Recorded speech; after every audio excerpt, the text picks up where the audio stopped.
6 महकमों ने 10-10 लाख रुपए दिए। आप क्या समझते हैं कि वो महकमे अपने घर से पैसे देंगे? क्या उन महकमों के जो अफसरान के अब्बा जी पैसे देंगे? वो अपने अब्बा जी के अकाउंट से पैसे देंगे? तो रियासत के नाम पे हुकूमत बना के आज़ाद कश्मीर के अंदर ये जो खेल खेला जा रहा है, ये समझ से बालातर है। ये 60 लाख कोटली के 6 बड़े महकमों से 10-10 लाख रुपए जो है वो उनसे लिए गए और उन्होंने ये जलसे का इंतजाम किए। आखिर ये महकमों की कारकर्दगी इतनी सिफर क्यों है? महकमों में करप्शन क्यों है? महकमे के अफसरान जो है वो किसी की बात सुनने के लिए तैयार क्यों नहीं है? वो आवाम को डिलीवर क्यों नहीं कर रहे? वो अवामी शिकायत का अजाला क्यों नहीं कर रहे? कोटली सिक्योरिटी का ये आलम था कि प्राइम मिनिस्टर ऑफ पाकिस्तान से के बराबर जो है ना वो कोटली वज़ीर-ए-आज़म आज़ाद कश्मीर के जलसे को जो सिक्योरिटी मुहैया की गई। जब आप इनसे पैसे लेंगे, पैसे रिश्वत हुए ना, आपने रिश्वत ली इनसे। जब आप इनसे रिश्वत लेंगे, अपने ज़ाती अखराजात के लिए आप इनसे पैसे लेंगे, अपने जलसों के लिए पैसे लेंगे, तो फिर आप कल इनको रोक टोक कैसे कर सकेंगे? इनकी करप्शन को कैसे रोकेंगे? ये जो आपने रखे हुए ये माफियाज और अशराफिया, खुदा के लिए रियासत पे बोझ ना बने और रियासती अवाम पे बोझ ना बने। बिस्मिल्लाहिर्रहमानिर्रहीम। मैं हूँ राजा अब्रालक, मैं नास एडवोकेट। आप देख रहे हैं AB news YouTube Facebook channel. नाज़रीन, मैं हूँ इस वक्त आज़ाद कश्मीर सुदनौती पलंदरी ज़िला में बैठा हुआ हूँ और आज़ाद कश्मीर की जो सूरत हाल है वो तो सारे आप नाज़रीन के सामने है। दिन ब दिन बिगड़ती जा रही है सूरत हाल। गुड गवर्नेंस के नाम की कोई चीज़ नहीं, हुकूमत नाम की कोई चीज़ नहीं नज़र आ रही, गवर्नमेंट की कोई रिट नज़र नहीं आ रही। तमाम महकमे मफलूजुल हाल हैं, मफलूकुल हाल हैं, लोग मफलूकुल हाल हैं। महकमे डिलीवर नहीं कर रहे हैं। तमाम ब्यूरोक्रेसी जो है वो बिल्कुल आज़ाद घूम रही है। ब्यूरोक्रेसी को कोई फ़िक्र नहीं है, लोगों की, आवाम की और अवामी मसाइल पर कोई तवज्जो नहीं है। बिजली के बुरान, आटे के बुरान से लेके तामीर व तरक्की तक लोग मुश्किलात का शिकार हैं। आज 5 महीने से लोग बिजली का बिल नहीं दे रहे हैं, आटे के लिए दर दर के धक्के खा रहे हैं। जो तामीर व तरक्की नाम की हो रही वो भी करप्शन की नज़र हो रही है। महकमे ज़िम्मेदारी का मुजाहरा नहीं कर रहे और ऐसा लग रहा है कि महकमों के ऊपर कोई पूछने वाला है ही नहीं। ऐसा क्यों हो रहा है नाजरीन? एक बड़ी दिलचस्प बात जो मैं समझता हूँ कि मुझे जो नज़र आई है कि आखिर ये महकमों की कारकर्दगी इतनी सिफर क्यों है? महकमों में करप्शन क्यों है? महकमे के अफसरान जो है वो किसी की बात सुनने के लिए तैयार क्यों नहीं है? वो आवाम को डिलीवर क्यों नहीं कर रहे? वो अवामी शिकायत का अजाला क्यों नहीं कर रहे?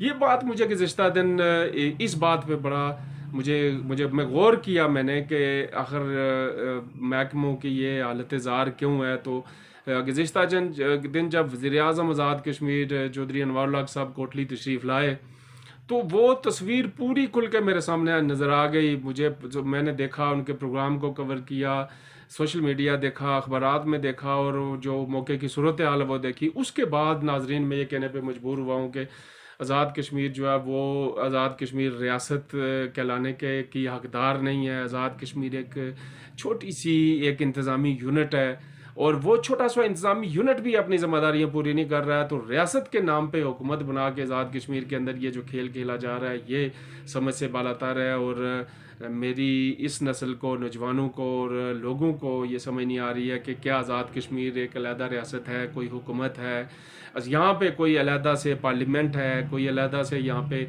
कोर्ट्स हैं, हाई कोर्ट अलहदा, सुप्रीम कोर्ट अलहदा है या कोई अलहदा सेटअप है। ये बिल्कुल भी समझ से बालातर बात है। नाज़रीन, वज़ीर-ए-आज़म आज़ाद कश्मीर का जिक्र कर रहा था, कोटली तशरीफ़ लाए और कोटली सिक्योरिटी का ये आलम था कि प्राइम मिनिस्टर ऑफ पाकिस्तान से के बराबर जो है ना वो कोटली वज़ीर-ए-आज़म आज़ाद कश्मीर के जलसे को जो सिक्योरिटी मुहैया की गई।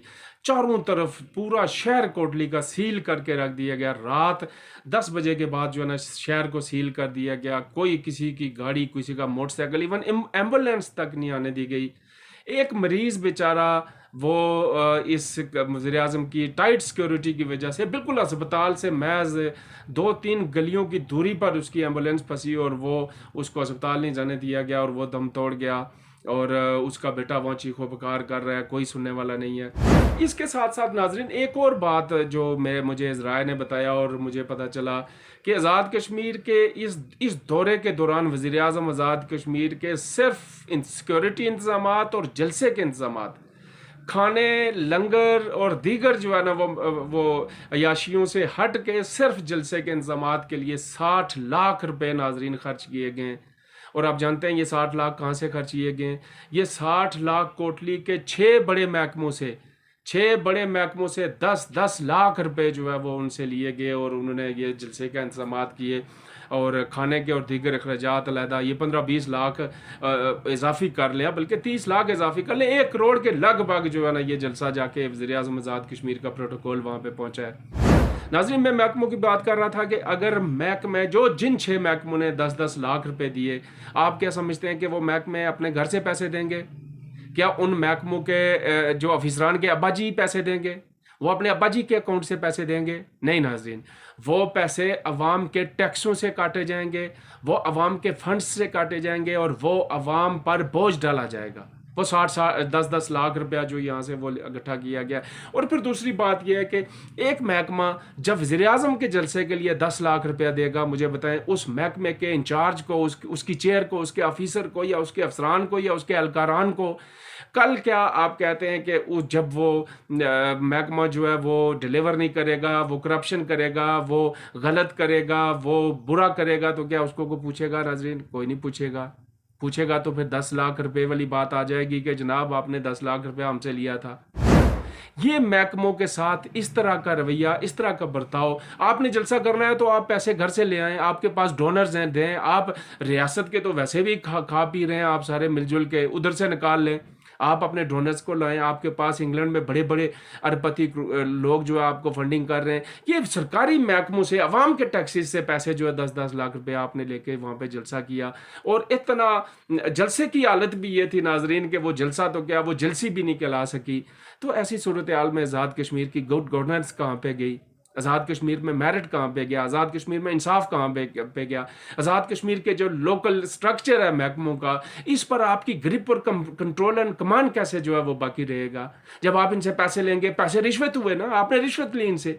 जब आप इनसे रिश्वत लेंगे, आप ज़ाती अखराजात के लिए आप इनसे पैसे लेंगे, अपने जलसों के लिए पैसे लेंगे, तो फिर आप कल इनको रोक टोक कैसे कर सकेंगे? इनकी करप्शन को कैसे रोकेंगे? ये सूरत हाल है नाजरीन जो बहुत अफसोसनाक है और इंतहाई तकलीफ दे है। मैं नाजरीन आप तक पहुँचाना चाहता था, अगर यही सूरत हाल रही तो फिर लोगों को और नौजवानों को सड़कों पर आने से कोई नहीं रोक सकता। आप जिन चंद नौजवानों की धमकियों में आकर इतना बड़ा सिक्योरिटी प्लान करते हैं, तो अगर आपके इसी रवैये की वजह से कौम सड़कों पर आ गई तो आपको तो घरों से नहीं निकलने देगी। ये जो आपने रखे हुए ये माफियाज और अशराफिया, खुदा के लिए रियासत पे बोझ ना बने और रियासती अवाम पे बोझ ना बने और अपने तय जो कुछ कर सकते हैं वो करें। जनाब वज़ीर-ए-आज़म, आप जिस दिन पहले दिन आप गए थे, ईद थी दूसरे तीसरे दिन, और आप कश्मीर हाउस से अपनी गाड़ी जो है वो खुद ड्राइव करके गए थे कि मैं प्रोटोकॉल नहीं लेता। ये प्रोटोकॉल कहाँ से आया? आप में ये दोगलापन कहाँ से आ गया?